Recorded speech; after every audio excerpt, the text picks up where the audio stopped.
오늘은 로마서 3장 1절에서 8절 말씀을 듣고 하나님의 정의라는 제목으로 은혜를 좀 나누었으면 합니다. 로마서가 이제 제가 본격적으로 저도 이제 강의를 안 해보고 이번에 처음 해보는 건데 이렇게 강의를 하다 보니까 이래서 어렵구나 하는 생각이 좀 들었습니다. 뭐가 어렵습니까? 여러분 로마서 3장 1절에서 8절까지 읽으니까 여러분 머리에 쏙쏙 들어오십니까? 무슨 말인지 잘 모르시겠죠? 네, 그럼 저는 읽으면 저도 머리가 이거 다 이해할까요? 저도 굉장히 어렵습니다. 그리고 저도 말씀을 준비하면서 참 이게 지금 무슨 말인지를 잘 이해가 안 되는 거예요. 그래서 여러 다른 설교자들을 솔직히 참조를 좀 했습니다. 참조를 하고 또 주석이나 아니면 다른 어떤 그 학자들이 요 3장 1절에서 특별히 8절까지 어떤 말을 하는가 하는 것을 좀 봤습니다. 특별히 로마서 주석을 쓴 칼바르트 주석의 어떤 설명도 좀 보고 이렇게 했는데 이게 여러분 정말 어렵더라고요. 이게 왜냐하면 사실 저는 제 나름대로 해석은 했습니다. 여러분에게 그 해석한 것을 말씀드리려고 하는데 이게 3장 1절에서 8절은 사실 이게 어떤 면에서 어렵냐면 이게 지금 누가 무슨 생각을 하고 이런 말을 했는지를 잘 모르시는 거예요. 그러니까 사도 바울이 이런 말을 썼습니다. 분명히 자기가 썼는데 이게 지금 사실 자기 생각을 쓴 게 아니고 누구 생각을 쓴 거냐면 자기를 비방하는 유대인 그리스도인의 말을 옮겨놓은 거예요. 그러니 그 사람들의 그러니까 유대인들 특별히 로마 시대를 살아가는 유대인들 중에 사도 바울의 비판적인 생각을 가지고 있는 유대인들의 말을 짜집기 해서 사도 바울이 옮겨놓은 거니까 우리는 그 포인트를 누구에게 맞춰야 되냐면 그 로마 시대를 살아가고 있던 예수를 믿긴 하지만 사도 바울의 비판적인 입장을 가지고 있었던 로마 교인들, 유대인 교인들의 교인들의 생각을 우리가 알아야 지금 오늘 이 말씀들이 이해가 되는 거예요. 이게 이해가 안 되잖아요. 그러면 그 사람들의 어떤 입장이 이해가 안 되잖아요. 그럼 여러분 이 얘기 무슨 얘기인지 잘 못 알아봅니다. 사실 저도 다른 목회자 좀 유명하다는 목사님들이 뭐라고 설교했나 솔직히 좀 이번 주에 월요일부터 이게 하도 성경을 읽어도 무슨 얘기인지 잘 모르니까 월요일부터 계속 탐색도 하고 연구도 했는데 그분들이 조금 이렇게 명확하게 설명을 잘 못 하시더라고요. 그러니까 오늘 이야기는 여러분 잘 들으시면 참 유익이 될 거고 그때 시대에 로마 시대에 유대인들이 어떤 생각을 했나 하는 것을 우리가 좀 잘 이제 이해를 하면 우리 시대 우리가 살아가는 우리도 좀 빠지기 쉬운 어떤 그런 자기 착각 여기에 조금 이렇게 헤어날 수 있는 그런 은혜가 있다는 것입니다. 그래서 유대인들은 지금 이 사도 바울에게 어떤 질문을 하는데 어떤 질문이냐면 사실 조금 궤변적인 질문을 합니다. 그러니까 이제 유대인들이 이해가 안 되는 질문이기도 하지만 또 어떻게 생각하면 좀 말을 비꼬아서 이제 사도 바울을 비판하기 위해서 그런 얘기를 하는데 그렇게 비판하는데 이유가 있습니다. 왜냐하면 자기들이 살아왔던 그 유대교의 어떤 그런 신앙과 같은 하나님을 믿는데도 지금 사도 바울이 전해주는 그 기독교 신앙하고는 너무 차이가 나는 거예요. 너무 이질적인 거예요. 자기들이 감당이 안 되는 겁니다. 유대인들이. 그러니 우리가 지금까지 하나님을 믿으면서 잘 살아왔다고 생각했는데 저 사람들은 너무 쉽게 믿는 거예요. 저 사람들이 너무 하루아침에 예수 믿습니다라고 눈물 흘리고 예수 믿어버리고 이러니까 하나님의 구원이 이렇게 쉽게 이루어지고 또 우리는 이렇게 어릴 때부터 레위기부터 시작해서 말씀들을 읽어가고 율법 지키고 안식일날 몇 메다 이상 안 움직이고 불 켜지 말고 그런 것들을 다 지키면서 살아왔는데 이방인들은 어떻습니까? 할례도 안 받죠. 안식일도 안 지키죠. 막 사는 것 같아요. 자기들이 보니까. 그런데도 구원을 받고 또 사도 바울이 오히려 이방인들 그리스도인은 칭찬하는데 유대인들은 어떻게 합니까? 비판적으로 대하고 너희 틀렸다 이러고 그러고 그러니까 사도 바울에 대한 불만이 많은 겁니다. 자, 이런 입장에서 오늘 1절에서 8절의 이야기를 잘 읽어보면 이 유대인들이 어떤 입장에서 사도 바울에게 이런 말을 했구나 하는 것을 좀 이해할 수 있다는 것입니다.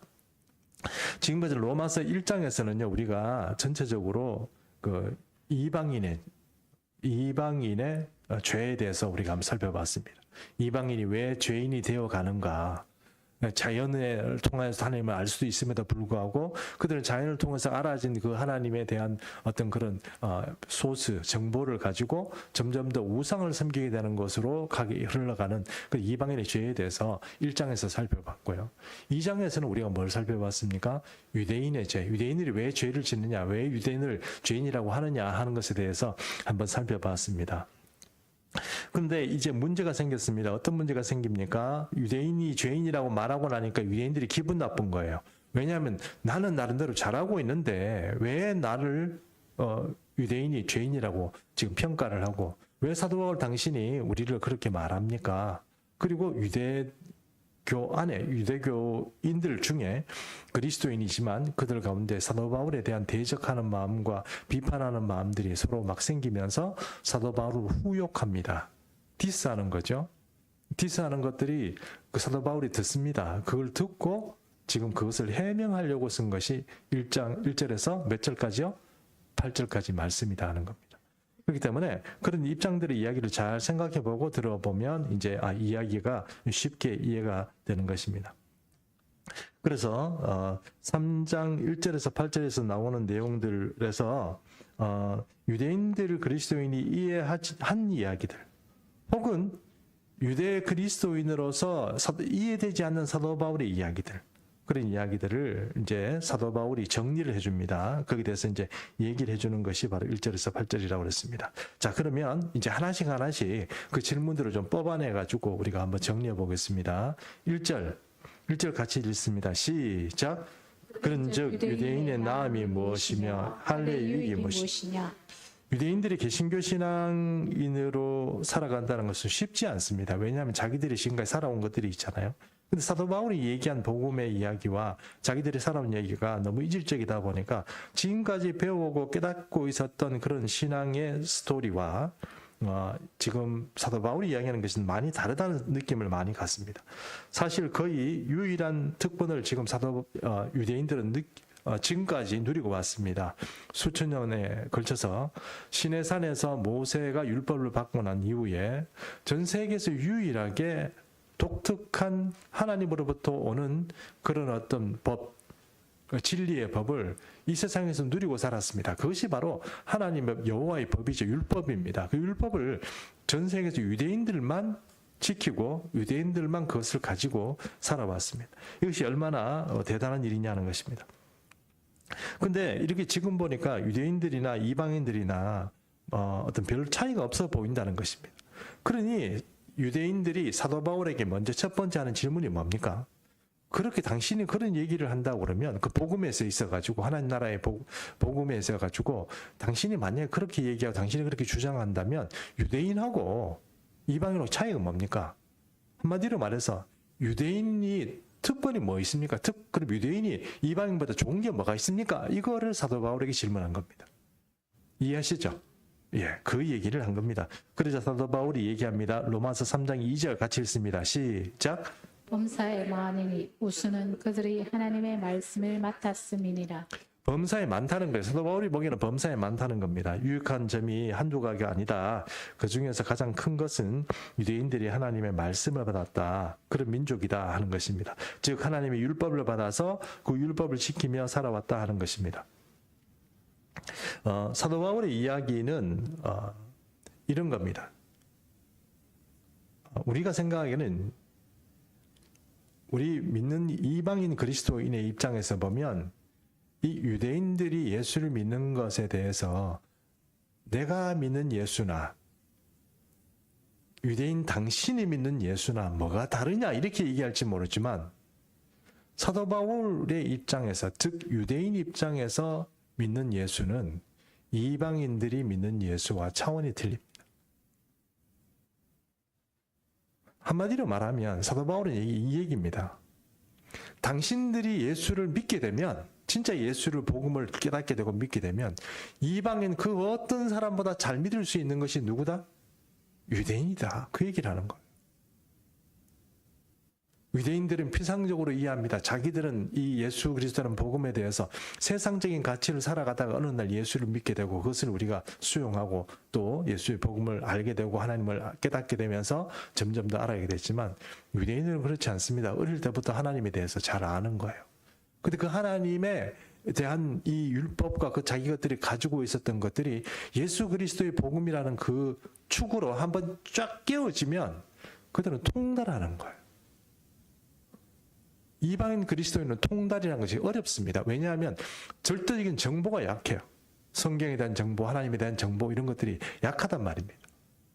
우리 지금까지 많은 시간들을 겪어오면서 수많은 그리스도인의 복음에 대한 정보를 누구를 통해서 많이 듣습니까? 특히 교회의 목사님이나 이런 분들을 통해서 많이 들었는데 사실 점점 더 이것들이 오픈되고 나니까 점점 더 우리가 들었던 이야기 또 봉이어서 막 아멘 하고 들었던 이야기들하고 조금씩 다른 어떤 그런 이야기들을 점점 더 우리가 이제 종말의 시간이 되면서 듣게 되잖아요. 그리고 이런 것들을 알게 되는, 깨닫게 되는 어떤 것을 더 잘 믿게 되고 더 잘 알게 되는 그런 정보들을 누가 가지고 있느냐? 유대인들이 가지고 있는 거예요. 그러므로 유대인 그리스도인이 진짜 예수를 믿기 시작하면 이방인 그리스도인이 믿는 것과는 차원이 틀리고 천재와 둔재의 차이라고 저는 표현합니다. 천재처럼 믿어요. 감각적으로 알아요. 우리는 그 감각과 그 문화적인 것들을 이해하기 굉장히 어려운데 그들은 감각적으로 알고 문화적으로 알고 어릴 때부터 가져왔던 어떤 별로 우리가 아는 어떤 감정적이거나 이성적인 어떤 그런 어떤 한계가 없이 그냥 쑥쑥쑥 빨아들여 스펀지처럼. 그게 유대인과 이방인의 차이. 그래서 사도 바울은 뭐라고 얘기합니까? 범사에 유익한 것이 많다고 얘기를 하는 거예요. 그 얘기입니다. 그 얘기고 또 율법을 받았으니까 율법이라는 것이요. 여러분 성경 말씀 한 군데 더 한번 보겠습니다. 시편 119편 105절. 시편 119편 105절 같이 읽습니다. 시작. 주의 말씀은 내 발의 등이요 내 길의 빛이니.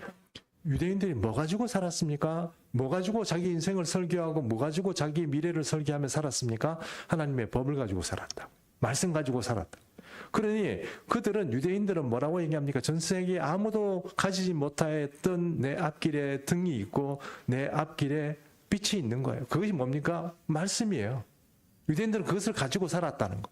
근데 왜 없다고 얘기하느냐? 사도 바울 얘기는 그 얘기입니다. 너희는 빛이 있고 등이 있는 그런 어떤 인생의 길을 걸어왔고 진리의 길을 너희는 뭐 동의하거나 동의하지 않거나 그 길을 걸어온 사람들이 유대인이다. 말씀을 맡은 사람이다. 그 말씀이 전 세계에서 그 계시로 주어진 사람이 누구냐? 유대인들이다. 유대인들에게 하나님께서 유일하게 주셨다. 근데 왜 없다고 그렇게 얘기하냐? 이렇게 말하는 것입니다. 여러분, 저는요 저희 부모님들 교회 안 다니셨어요. 근데 여러분 모태신앙 아시죠? 모태신앙. 현대에 와서 모태신앙이 해신앙.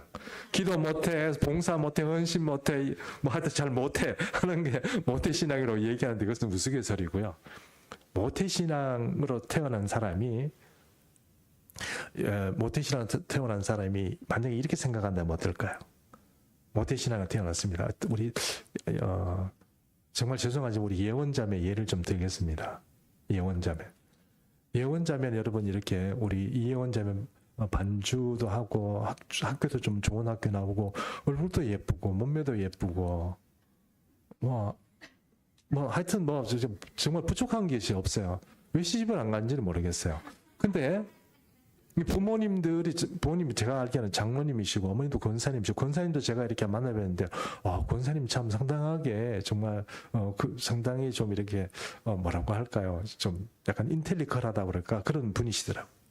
그런 분인데 만약에 예원자매가 대학교를 진학을 해가지고 친구들하고 MT도 가고 이렇게 놀러 간다고 해서 이 예원자매가 소주도 막 먹고 그 다음에 친구들하고 어울려가지고 나이트클럽도 가고 춤도 추러 다니고 이러면 부모님들이 어떻게 하겠습니까? 큰일 나겠죠. 우리 예원자매 저렇게 깨끗하게 자라는 거는 그런데 안 간 거예요. 안 간 거예요. 그런데 예원자매 속으로 이런 생각이 들었어요. 괜히 모태신앙으로 태어나가지고 남들 다 가보면 나이트클럽도 못 가보고 미팅도 제대로 못 해보고 술도 제대로 못 먹고 담배도 못 피워보고 막 이렇게 얘기한다 그러면 이게 어떻게 되겠습니까? 모태신앙은 그런 거 잘 못하게 돼 있죠. 못하게 한다기보다 그런 것들이 제약이 많지 않습니까? 예를 들어서 우리 저희 딸이 제가 말한 것처럼 이렇게 일탈행위에서 막 이렇게 많이 한다고 그러면 목사 딸이 이렇게 해도 되냐 뭐 이렇게 얘기하지 않겠어요? 그렇죠. 모태신앙은 그런 거에서 제약을 받습니다. 그러나 모태신앙은요, 다른 사람들이 겪어보지 못한 일들을 겪습니다. 그런 건 어떤 겁니까? 예를 들어서 내가 대학 입시를 하려고 해요. 그러면 대학 입시를 하는데 다른 사람은 가서 그냥 부적이나 붙이고 뭐 이렇게 하는 그런 베개에다가 뭐 부적 집어넣고 막 그런 일들이 벌어지는데 이 모태신앙의 가정에서 어떻게 합니까? 기도해 주죠. 이러면서 기도해 주고 어려운 일이 생기고 인생 살아갈 때마다 무슨 위기 때마다 어떻게 합니까? 부모님들이 기도해 줍니다. 축복해 주고 기도해 주고 그렇게 합니다. 근데 모태신앙은 어릴 때부터 우리 부모님들이 기도하고 예배 참석하고 그다음에 뭐 이렇게 말씀 읽고 뭐 이런 것들을 다 해서 계속 옆에서 보면서 자기도 그게 체득이 돼요. 그러다 보니까 일반적으로 모태신앙 안에서 잘 교육을 받은 사람은 잘 믿지 않고 습관화되지 않는 경건생활 자체가 몸에 배이지 않는 그냥 살아가던 이방이라 우리 다 이방인인데 살아가던 사람이 예수 믿는다고 해서 그 예수 믿는 습관 자체가 하루아침에 제대로 된 좋은 경건의 습관을 가질 수 있냐는 거예요. 불가능합니다. 저도 그렇잖아요. 그런 애로점을 있는 거예요. 부모님들이 어릴 때부터 새벽기도 나가고 뭐하고 이렇게 하는 것들을 잘 지켜받는 사람은 내가 좀 지금은 어떨지 모르지만 지금 하는 건 좀 힘들지 모르지만 나중에 어른이 돼서 위기가 겪고 이렇게 되면 당연히 자기가 옛날에 부모님이 했던 것처럼 그렇게 합니다. 근데 부모님의 그런 유산이 없는 사람은 어떻게 합니까? 그냥 걱정하고 염려하고 막 기도도 안 되고 막 헤매고 막 그렇게 되는 거예요. 차이가 많이 납니다.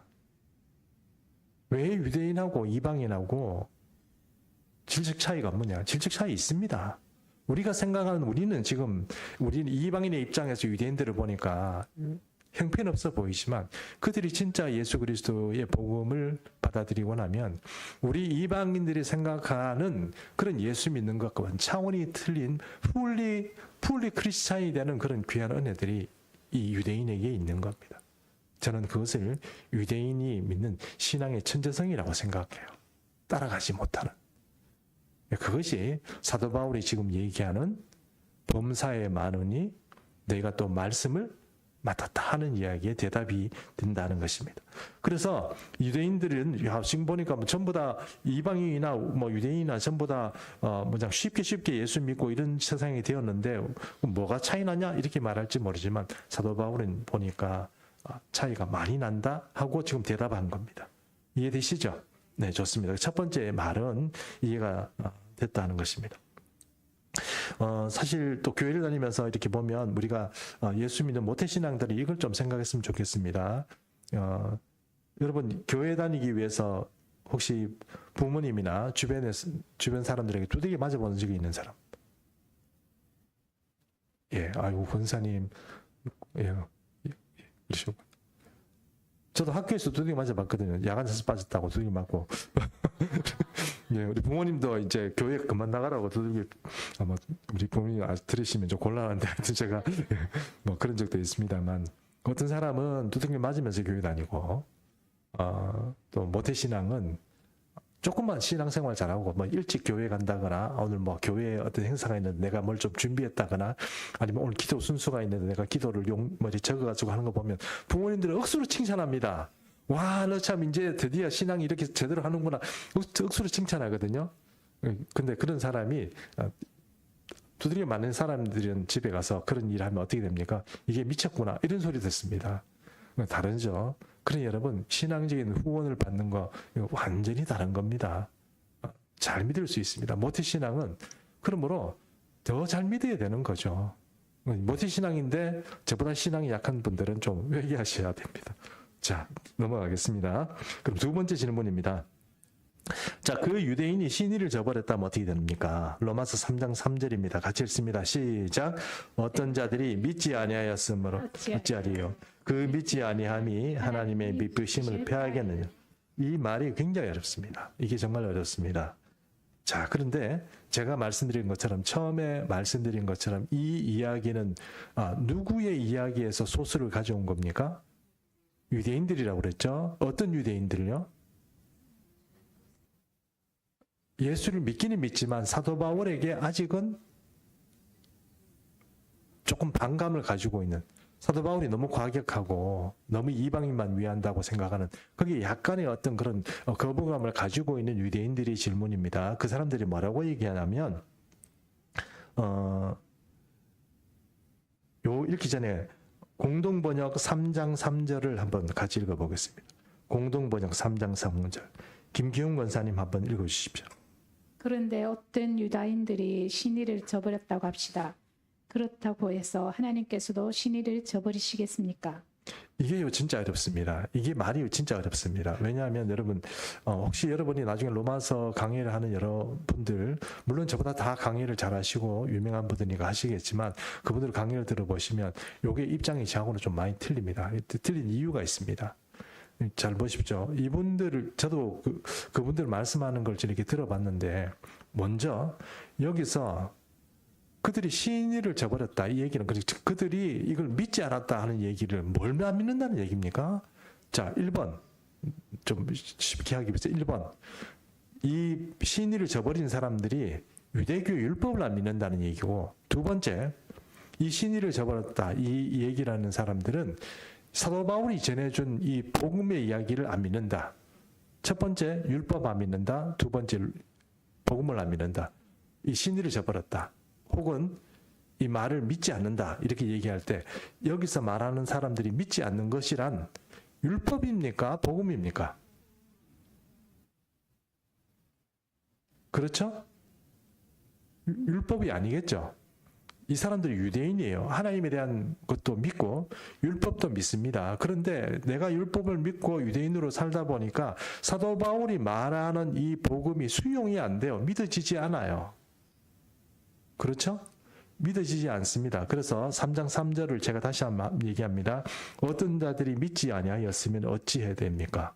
믿지 않았다는 얘기는 이 사람은 율법은 믿어. 하나님의 언약을 믿어. 성경의 구약을 믿어. 그런데 뭘 못 믿어요? 사도 바울이 전해준 이 복음은 너무 과격하고 내가 아무리 생각해도 그것은 못 믿겠다는 거 아니에요. 그 얘기입니다. 아셨죠? 이 유대인들은 율법을 안 믿는다는 얘기가 아니고, 그 사람들이 자꾸 율법을 이거 자꾸 보통 일반적으로 그렇게 얘기하시는데, 이 얘기를 잘 들어보면 이 사람들이 믿지 않은 것은 율법을 믿지 않아요. 그러면 그 믿지 아니함이 하나님의 미쁘심을 패하느냐? 하나님의 미쁘심이란 뭐냐? 하나님의 신실하심. 하나님께서 유대인에게, 그리고 자기 조상들에게 말씀하신 그 언약의 약속은 끼어지는 겁니까? 그걸 물어보는 거예요. 다시 얘기할까요? 좀 쉽게 얘기하겠습니다. 사도 바울에게 뭘 물어보냐면, 지금 당신이 얘기하는 걸 우리도 참 믿기 힘든데, 만약에 당신이 말한 그 복음을 이 믿는 유대인들이 예수님을 미시아로 받아들이고, 만약에 할례 문제 이런 것들이 지금 충돌이 있지만 그 율법은 믿고 또 구약 성경도 믿어요. 그리고 하나님이, 우리는 언약의 백성이 되고 하나님의 선민이 되었다는 것도 믿어요. 믿는 이 약속을 가지고 사는 사람이, 그래도 당신 이야기, 율법의 이야기, 그러니까 복음의 이야기는 내가 못 믿겠다. 그러면 하나님께서, 너는 지금 사도 바울이 한 얘기를 안 믿었으니까 너는 완전히 아웃이야. 너는 이제 언약하고 상관없어. 율법하고도 상관이 없어. 그렇게 되느냐 하는 것을 유대인이 사도 바울에게 질문한 겁니다. 이해하셨죠? 예. 그런데 이거 저도 이게 이해가 안 돼가 도저히 너무 많이 힘들어서 일주일 내내 힘들었어요. 어젯밤에 밤늦게까지 요거 이제 정리가 된 거예요. 그래서 너무너무 기쁘게 집에 돌아갔습니다. 그 얘기입니다. 그럼 여러분, 사도 바울이 뭘 얘기합니까? 그래, 당신이 복음을 안 믿었으니까 당신에게 약속한 선민의 약속, 제사장 나라의 약속, 그리고 종말의 시대에 유대인을 향한 하나님의 약속, 이 모든 것들은 깨어진다고 말하는 거예요. 아니면은 이 복음이 제대로 안 믿어질지 모르지만 나중에는 너희가 결국은 하나님께서 너희에게 약속했으니까 그 약속은 어떤 형태로든 이루어질 거다고 말하는 거예요.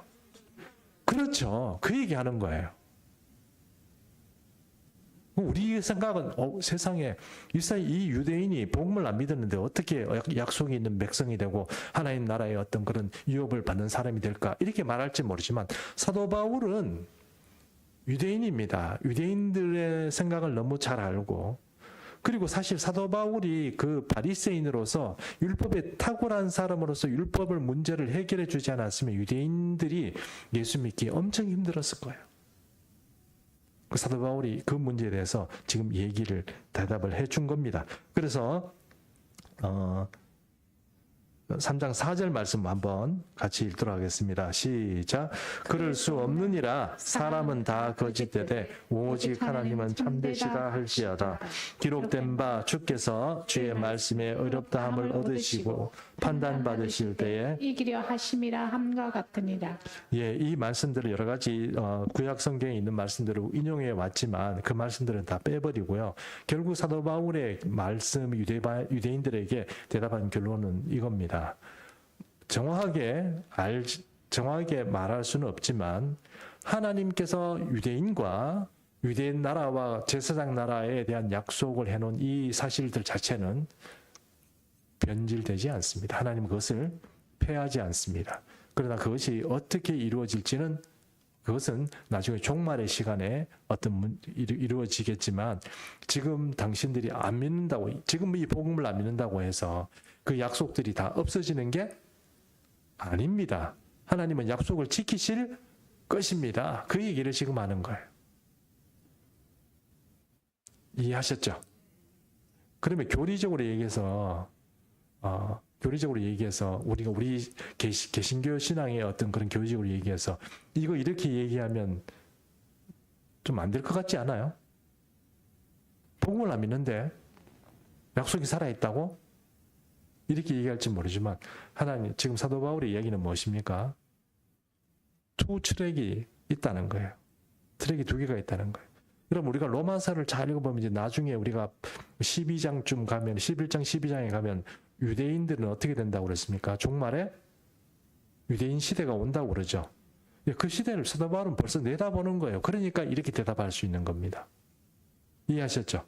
지금 우리가 이 종말의 시간이 되니까 유대인들이 1948년도에 이스라엘 나라를 회복하고 유대인들이 지금 이제 그 중에서 예수 믿는 사람이 막 등장하고 이제는 진짜로 예수를 잘 믿는 사람들이 막 나오기 시작하고 그렇지만 아직도 많은 유대인들이 하나님을 믿거나 여호와 신앙에 돌아오지 않고 있지만 어느 순간 하나님께서 종말의 시간에 돌이킨다 하는 것이 바로 성경의 약속이거든요.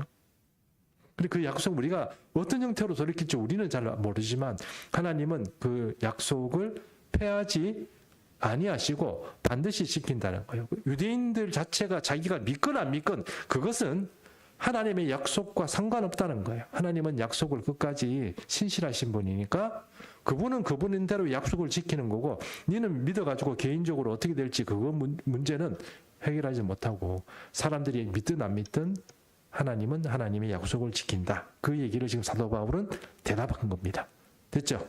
예, 이게 두 번째 대답입니다. 유대인들이 질문한 것에 대한 두 번째 대답입니다. 여러분 어떻습니까? 두 번째 대답만 하더라도 유대인들이 충분히 이런 질문을 마음에 가질만 하죠. 가질만 하죠. 여러분 자기들이 지금 이런 어떤 충격적인 어떤 상황에서 이런 질문을 가질만 합니다. 자, 세 번째 3장 5절에서 6절 말씀인데요. 같이 읽도록 하겠습니다. 시작.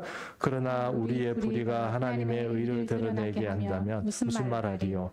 내가 사람의 말한 대로 말하노니 진노를 내리시는 하나님이 불의하시냐? 결코 그렇지 아니하니라. 만일 그러하면 하나님께서 어찌 세상을 심판하시오? 이 얘기도 또 좀 어려운 얘기입니다. 성경 본문을 읽어가지고는 이게 뭘 얘기하는지 잘 이해가 안 되는 겁니다. 그 사도 바울은 지금 이 기록한 것이 만약에 로마 교인, 특별히 유대 교인들이 읽으면 무슨 얘기인지 이해하겠죠. 지금 우리 이 얘기하는구나 알아야 되겠지만 이런 인식이 없는 사람이 읽으면 이게 도대체 무슨 얘기를 하는 건지 잘 이해가 안 된다는 것입니다. 이 이야기에 대한 어떤 답은 한마디로 얘기하면 유다복음서라는 게 있습니다. 무슨 복음서요? 유다복음서 좀 이상한데요. 유다는 여기서 말하는 유다는 누굽니까? 가룟 유다입니다. 가룟 유다가 복음서를 썼다고? 놀라운 일인데 이렇게 말할 수 있겠죠. 1976년도에 이집트에서 한 골동품 시장에서 고문서 하나가 발견이 됐습니다. 근데 그것이 뭐냐면 유다의 복음서예요. 유다의 복음서. 어느 유다? 가룟 유다의 복음서예요. 가룟 유다가 복음서를 쓰고 가룟 유다는 지금 자살해 죽었는데 예수님을 배반하고 뭐 그 인간이 복음서를 썼다고 이렇게 우리는 이해하잖아요. 맞죠? 예. 그런데 이 논리가 참 웃기는 논리입니다. 어떻게 얘기를 하냐면 이 책은 기독교에서 사탄의 책으로 이제 분류하고 있는 책인데요. 그 책은 가룟 유다를 의인이라고 평가합니다. 왜 의인이냐? 가룟 유다가 예수님을 배반했기 때문에 예수님이 십자가에 못 박혀 죽었고, 그죠? 돌아가셨기 때문에 우리 죄를 어떻게 해요? 대속할 수 있었다. 그러면 가룟 유다가 잘했어요? 못했습니까? 가룟 유다의 공로가 큽니까? 안 큽니까? 크네요. 그죠? 엄청납니다. 가룟 유다가 결정적인 공로를 했습니다. 그러면 가룟 유다가 의인입니까? 아니면 나쁜 놈입니까?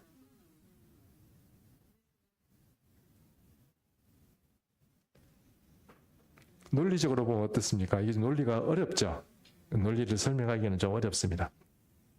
자, 그러나 이런 가룟 유다와 같은 불의를 이루는 이런 어떤 일들이 하나님의 의로 바꾼 것은 가룟 유다가 한 것이 아니고 하나님이 하신 겁니다. 하나님이 악한 것을 이기는 선으로 그 일들을 바꾸신 겁니다. 그렇죠? 가룟 유다가 결정적인 역할을 했기 때문에 하나님의 의가 이루어졌다 이렇게 말하는 것은 논리가 궤변입니다. 그렇죠? 그리고 유다의 그 복음서라는 것이 그런 의미에서 이거 궤변서입니다. 그래서 우리 일반적인 기독교에서는 그것을 참 이렇게 별로 이렇게 좋지 않게 평가를 하고 있습니다. 근데 여러분, 왜 유대인들은 자꾸 이런 생각을 하고 지금 사도 바울에게 얘기를 할까요? 유대인들은 무슨 생각을 가지고 사도 바울에게 얘기해요? 이것이 유대인들 자신도 궤변이라는 걸 모를까요? 그 얘기가 아니고 예수 그리스도의 복음에 대해서 말하는 사도 바울의 이야기를 자기들이 딱 들으니까 이렇게 들리는 거예요. 이렇게가 논리가 뭔가 잘못된 유다서와 같은 그런 논리로 막 자기들의 귀에는 그렇게 들리는 거예요. 왜냐하면 자기들은 지금까지 율법을 지키고 율법을 행하고 하나님의 의로운 어떤 길들을 쫓아서 살아가는 사람들이었고, 이방인들은 어느 날 가늠하다가 이렇게 나쁜 짓 하다가 성격도 성품도 따듬어지지 않은 사람들이 갑자기 술 마시고 이런 사람들이 갑자기 예수 믿고 확 그리스도 기독교 안으로 하나님 안으로 싹 들어오면 내가 열심히 믿어온 내가 보기에는 이 사람들이 어떻게 보입니까? 저렇게 믿는 거는 어떻게 해요? 저렇게 악을 행하다가 갑자기 예수 믿고 이러면 와, 우리도 개판치다가 예수 믿어도 되겠네 하는 생각이 들지 않을까요? 그렇죠? 그러니까 사도 바울의 이야기를 내가 유대교를 잘 지키고 율법을 잘 지키는 사람으로 듣다 보니까 이런 생각이 드는 거예요. 여러분 이 생각 한번 해보십시오. 모태신앙 얘기 다시 해서 죄송한데 모태신앙이 한번 내가 한번 일탈을 일으켜가지고 내 마음껏 한번 개판 한번 쳐보고 술도 마시고 담배도 피우고 그냥 남자도 사귀고 여자도 사귀고 막 형편없는 삶을 좀 살다가 어느 순간 좀 생각해 보니까 별로 재밌는 거 다 봤어요. 해볼 거 다 해봤어요. 이제는 예수를 믿자 이러고 다시 교회로 들어오면 어떨까요? 갑자기 내가 하나님을 떠나서 살아왔던 그런 아주 개판친 삶이 후회가 되고 회개가 돼요. 그래가지고 하나님 앞에 주님 제가 너무 몰랐는데 너무 이렇게 나쁜 짓을 많이 했군요 하면서 회개를 하면 은혜가 더 안 될까요? 왜요? 모태신앙으로 살아오면서 오늘 별로 큰 나쁜 짓을 안 해봤거든요. 모태신앙으로 살아오면서 내가 살아온 삶에서 내가 조금 나쁜 짓 해봤자 어떤 나쁜 짓 합니까? 주보 헌금 조금 이렇게, 그죠? 뭐 1,000원 주는 500원은 헌금하고 500원은 오락실 가서 게임해라고 그러는데 그것을 1,000원 다 써버리고, 그죠? 헌금을 안 한 거. 그런 거 조금 나쁜 거밖에 안 해봤지. 저렇게 개판 쳐본 삶은 그런 건 없다는 거예요. 그러니까 개판 쳐보고 어떤 삶에 어떤 나쁜 짓을 많이 해봤으니까 더 큰 은혜가 된다고 이방인들을 생각하고 나는 내 같은 죄인이 돌아올 수 있습니까? 그래서 사도 바울이 뭐라고 얘기합니까? 당신같이 그렇게 큰 죄인이 더 큰 은혜를 받습니다. 이렇게 해가지고 돌아오잖아요. 그리고 유대인들이 보기에는 그게 이해가 돼요? 안 돼요? 안 되는 거죠. 어떻게 큰 죄를 지었는데 더 큰 은혜를 받는단 말인가? 그러면 나도 어떻게 해요? 죄를 지어야 되겠네. 더 큰 죄를. 그 얘기를 지금 하는 거예요. 자, 이해 못할 거 없죠? 예, 그 얘기를 지금 하는 겁니다. 그래서 지금 다른 얘기는 좀 빼버리고요. 이제 조금 넘어가도록 하겠습니다. 그 얘기를 지금 합니다. 자, 우리 말에 이런 게 있습니다. 어둠이 짙을수록 빛이 더 밝다 하는 얘기가 있습니다. 아주 간단한 논리로 이 말을 우리가 설명을 할 수 있는데요. 어둠이 짙으면 빛이 더 밝을 수 있습니다. 그러나 그것이 어둠의 공로는 아닙니다. 내가 어두웠기 때문에, 내가 더 어둡게 막 해줬기 때문에 빛이 더 밝아졌다 이렇게 얘기한다고 해서 어둠의 공로는 아니라고요. 빛의 공로입니다. 빛의 공로. 그렇죠? 내가 어둠이니까, 내가 더 어둡게 했으니까 내가 더 공로가 있는가 이렇게 얘기하면 안 되는 거예요. 그러면 여러분, 우리가 예수 그리스도를 믿는 이 입장에서 내가 더 나쁜 짓을 많이 하고 주님께 돌아오면 더 큰 은혜를 받겠지, 이거 아니라고요. 이해하시죠? 사도 바울은 그런 논리가 궤변이다 지금 얘기를 그렇게 설명을 하는 것입니다. 자, 네 번째, 이러다가 오늘 점심 못 먹을 수도 있습니다. 로마서 3장 7절 같이 읽습니다. 시작. 그러나 나의 거짓말로 하나님의 참되심이 더 풍성하여 그의 영광이 되었다면 어찌 내가 죄인을 심판을 받으리. 7절 말씀을 조금 구체적으로 얘기한다면, 만일 사도 바울이 복음을 전파하기 위해서 과장돼서 얘기하거나 거짓말을 얘기하거나, 그래서 사람들을 막 이렇게, 표현을 죄송합니다만, 사람들을 이렇게 꼬셔가지고 꼬드겨서 교회로 데리고 오고 예수 믿게 하고, 그러면 그게 좋은 겁니까? 나쁜 겁니까? 나쁜 겁니다. 꼬드겨서 사람들을 막 꼬드기고 막 이렇게 해서 가짜 치용료 치고 이렇게 교회 가면 모든 것이 해결해주고 다 해주는 것처럼 그렇게 얘기 막 해서 사람들을 막 데리고 오는 거, 그거 조금 나쁜 짓입니다. 사도 바울은 그렇게 하는 것이, 이렇게 잘하는 사람이 누구냐면 이단들이 이렇게 잘해요. 맞죠? 우리는 좀 사람이 뻔뻔합니다. 근데 이단들은 어때요? 살살 녹죠? 신천지 보십시오. 완전히 사람 완전히 한 명 가지고 여러 사람이 붙어가지고 사람 녹이잖아요. 그거 왜 그렇게 합니까?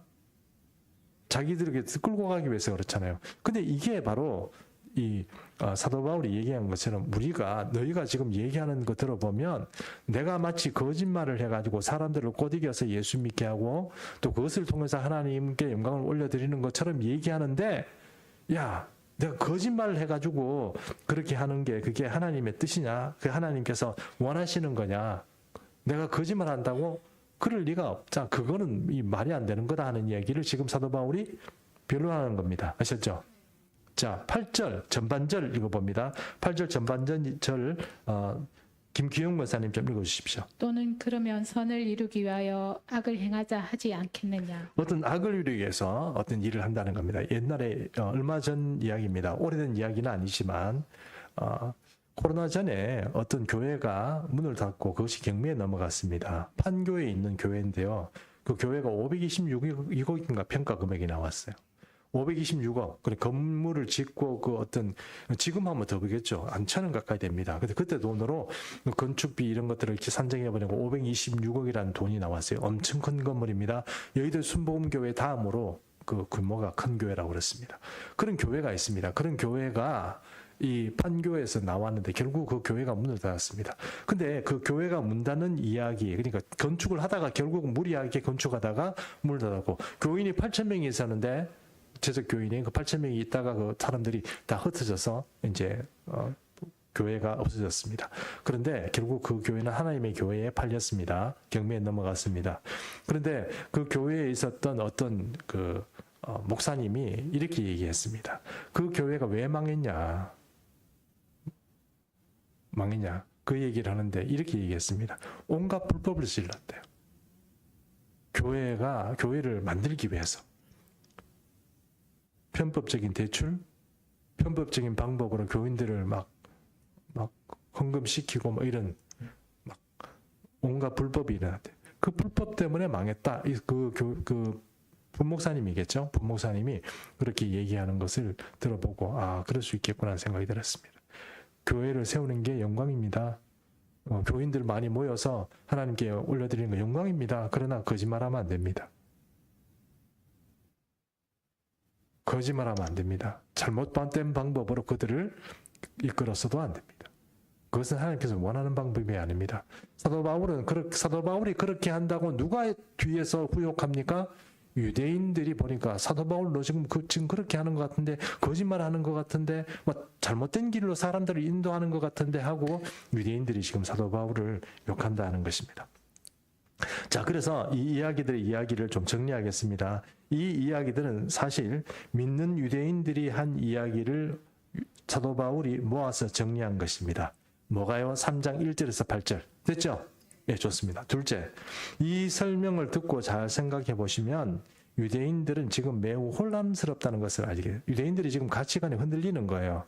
지금 우리 입장에서 그 유대인들의 입장을 전체적으로 이해할 수는 없지만 자기들이 나름대로 잘 믿어온다고 생각했던 말씀을 믿고 그대로 지키고 온다는 유대인들의 입장에서는 지금 사도 바울의 이야기가 굉장히 혼란스럽다는 거예요. 이해하시죠? 예, 그런 상황에서 지금 이런 여호와 신앙에 대한 어떤 그런 혼란한 마음들이 지금 사도 바울을 지금 뒤에서 후욕하고 있고 사도 바울의 복음을 잘 이해하지 못하고 있다 하는 것을 지금 우리가 알 수 있다는 것입니다.